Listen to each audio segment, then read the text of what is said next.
Do you know anyone who doesn't like the smell of chocolate? Me, I don't. So he said I could start the next day at 4 o'clock, and by 5 o'clock the next day, I had already found my passion.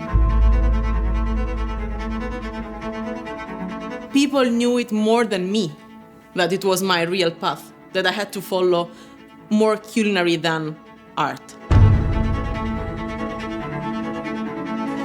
I felt that I was happy, it was good, but still cooking was bubbling in me.